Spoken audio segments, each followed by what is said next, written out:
Hello, everyone. Welcome back to the GSMC Basketball Podcast, brought to you by the GSMC Sports Network. As always, I'm your host, Mer Fatemi. Getting right back into it here, we're going to talk a little bit about the Boston Celtics Orlando Magic series. Their game 2 squaring off last night. The Celtics taking this one 109 to 100. Honestly, a game that was just basically about grit and hustle. Whoever won this game, it was going to come down to those two factors, and it was the Boston Celtics shining in this one. The Orlando Magic still playing a stellar game, bringing this lead down to 2 points at one point late in the third quarter, early in the fourth quarter as well.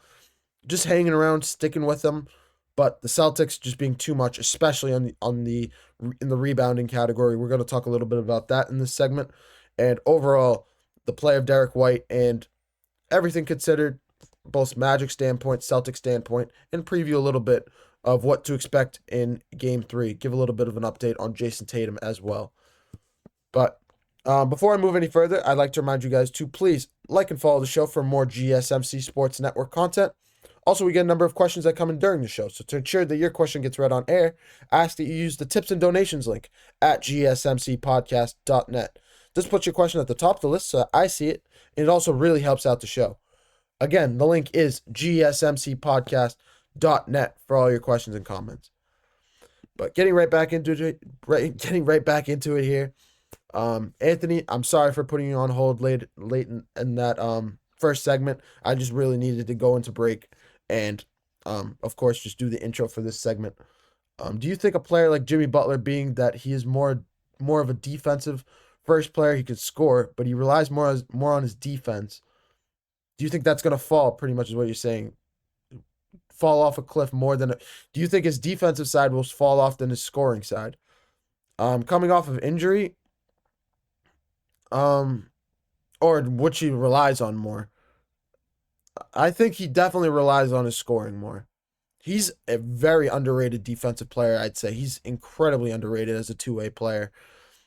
But offensively, we know him as playoff Jimmy Butler. We remember him from his days in Miami, scoring 40 points a game in those series against Milwaukee, iconically against Milwaukee in 2023, iconically multiple times against Boston. Just overall, Jimmy Butler is not a player to sneeze at. He's one of the best players in the NBA. One of the best players in the NBA, top 10, probably top 10 player you want on your team in the NBA playoffs, I'd say. So, yeah, from a defensive standpoint, I think he's incredibly underrated. Offensively, he plays at his own pace, and he's very similar to like Luka Doncic, like controlling the pace, I'd say. I give credit to Orlando for even holding this game as close as they did with the amount of young players they have on their roster. Yeah, I agree. Honestly, I think the Orlando's, from a defensive standpoint, can go up against anybody, I'd say. Anybody in the Eastern Conference. Maybe in the West, they'll have a little bit more trouble with the Denver Nuggets of the world. Any team that has a big man, insane center, like, say the Mavericks would have given them trouble. The Nuggets, even the Clippers with Ivica Zubac could give them trouble, I could see. Overall, but Orlando from a wing defender standpoint, with Paolo Banchero, with Cole Anthony Black, Bitadze, even though we saw him elbow Porziņģis in the forehead. We'll talk a little bit about that when I start the segment. I probably should start it pretty soon. But yeah, give a lot of credit to Orlando. And no, what I'm asking is, being that Jimmy is a defensive first player, do you think he falls off a cliff faster compared to a guy who's purely a score first player like Kevin Durant or Devin Booker?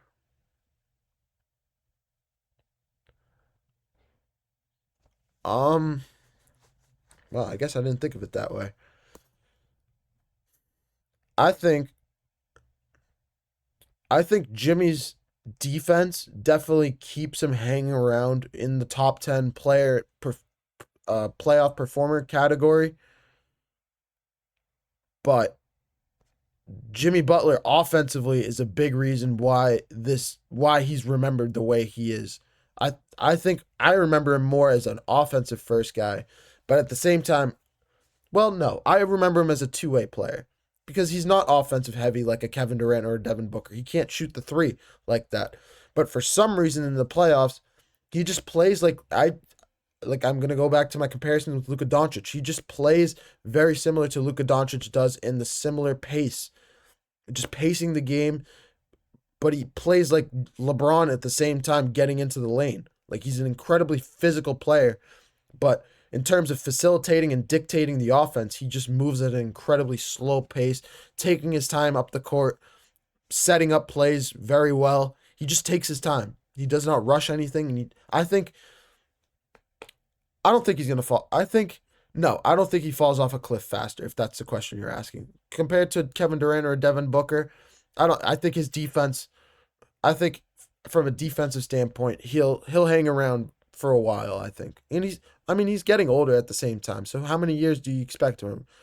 We probably have 4 years, 5 years max of Jimmy Butler left in the league. And knowing Jimmy Butler, he's probably going to retire in 3 years because he's one of those guys that, like, I don't know. You saw it in Houston, in Miami, late in his tenure with Miami. I don't enjoy playing basketball as much. I want to enjoy basketball again. I'm going to leave it off on that note for now, just talking about that. I appreciate those questions on it, Anthony. Just mixing it up, just keeping me off the, well, doesn't matter. Going back to the Orlando Magic Celtics series. Celtics going up 2-0 last night after winning this game, 109-100. I mentioned it at the top of the segment. Just overall, Magic just stuck with the Celtics. Even in game one, we saw them go into halftime with a 1-point lead. This Orlando Magic team is heavily underrated. Heavily underrated. I think if they went up against the Cleveland Cavaliers, it would have been a more entertaining series. It would have gone possibly 7 games. I just think the Celtics just pose a matchup problem. We saw Porziņģis cause Wendell Carter Jr. so many issues in the post last night.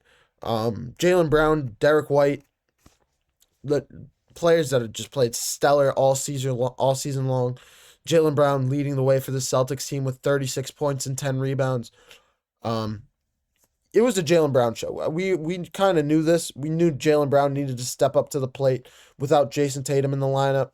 If he had it, especially with the way the Celtics are looked at right now, with the I don't even want to call it heavily expected. I just want to, just crazy expectations, really, with how Jaylen Brown and Jayson Tatum are so heatedly compared to one another. Who's better player? Who's the better fit for this team? Who's the better leader for this team? We knew Jaylen Brown needed to step up to the plate, or else Jaylen Brown would have just heard the noise that, oh, Jayson Tatum's better than you, or you didn't step up. The Celtics team is not as good as you expected it to be. I don't know. We knew we would have heard it from everyone across the league, but Jaylen Brown stepping up, Porziņģis with 20 points and 10 rebounds. That is exactly where I wanted to go with this topic as well. 3 players for the Boston Celtics getting into double figures in the rebounding category with Jaylen Brown, Al Horford, and Porziņģis. Derrick White's also having 6 rebounds in this game. I just think the rebounding disparity, I've said it before, rebounding in the playoffs is key if you're going to win playoff series, especially for a team that likes to shoot the 3 like the Boston Celtics. If you are able to give them more opportunities to shoot that 3 and they shoot it efficiently, they might miss for a little while, but they're not going to miss forever. That's the biggest key factor with the Celtics team, and you see it time and time again. This time it was Derrick White. I remember Derrick White shot a 3 in the corner. Horford with the rebound, kick it right back out to White in the corner, once again in the same exact spot, and he just knocks it down. That is just one example that comes to mind in that game. But overall, yeah, this series is just coming down to talent versus grit, with Jayson Tatum in the lineup, of course. Even without Jayson Tatum in the lineup, we know the Celtics are more talented, but Orlando is just such a gritty team. They remind me a lot of the New York Knicks in 2022, 2023, in a way, with how they were built on defense, built on grit with Julius Randle. That was before Jalen Brunson was on the team. That I'm talking about the New York Knicks team that beat the Cavs in 5 games. I believe that might have been 2023. I'm trying to think back. I think that was 2023 actually. Just overall, um, this Celtics team is just built on talent, but they're not really built on grit. That was the biggest thing that we've kind of lamented, that we've questioned about this Celtics team down the stretch. Their ability to handle adversity, because we've seen it from years past. I know it from a Celtics fan. I'm trying to keep it out of this, but we've seen them collapse in games time and time again. They're known for blowing leads. They're known for not showing up in big moments in fourth quarters. But they're kind of turning around that narrative. That's the biggest factor that we saw. And last night was another example, another opportunity for them to shut down that notion. And they did very well at that. The Magic did cut this lead to 2 points. And then every time they did cut it to between 2 and 5 points, the Celtics just bloomed the lead back up to 10. That's just the name of the game for the Celtics. Sorry, Anthony, you're going crazy in these comments. Let me answer these comments quickly before I go on. I'll answer these comments and then I'll probably go on to the next segment here. I hope I'm not on a limb here, but I can see Orlando pushing Boston to 7 games, even though they're down 2-0, because they did it last playing to the number 2 seed.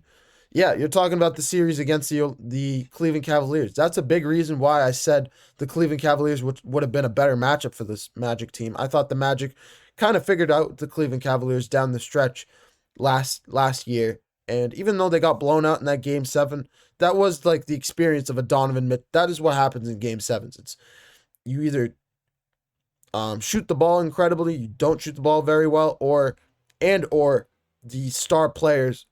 It comes down to the star players in Game 7.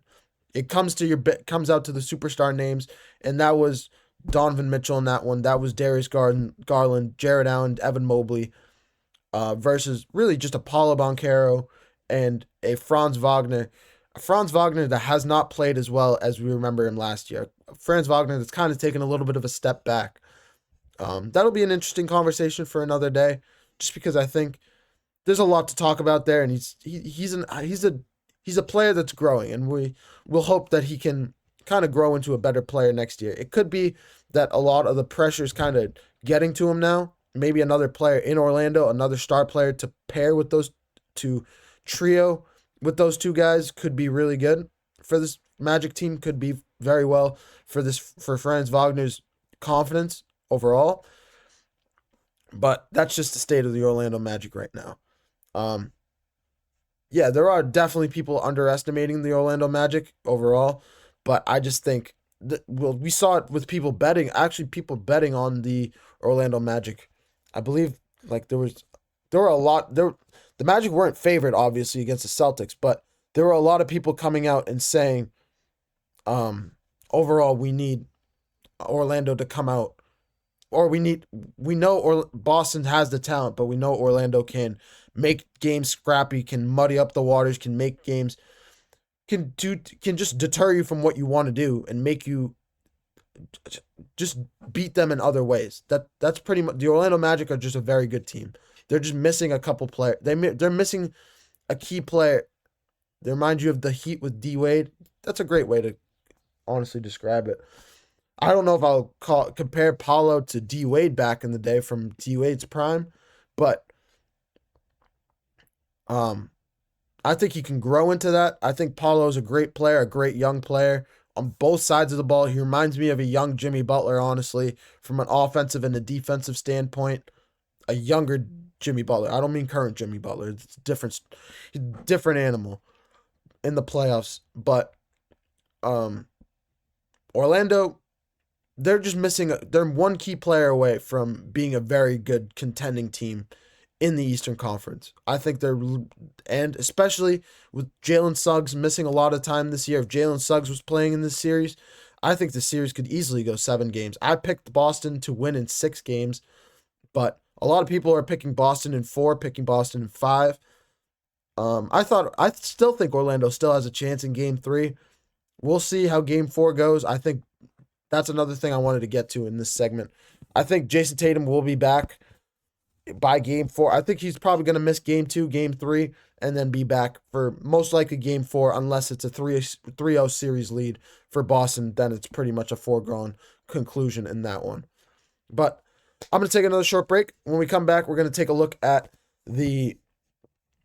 preview the game 3 in Detroit later on tonight.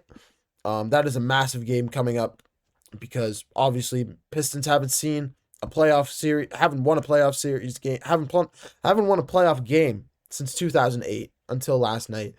Haven't really been overall just relevant in the playoffs since they won the NBA championship in 2004. Outside of the Andre Drummond years in 2012, if you want to call him.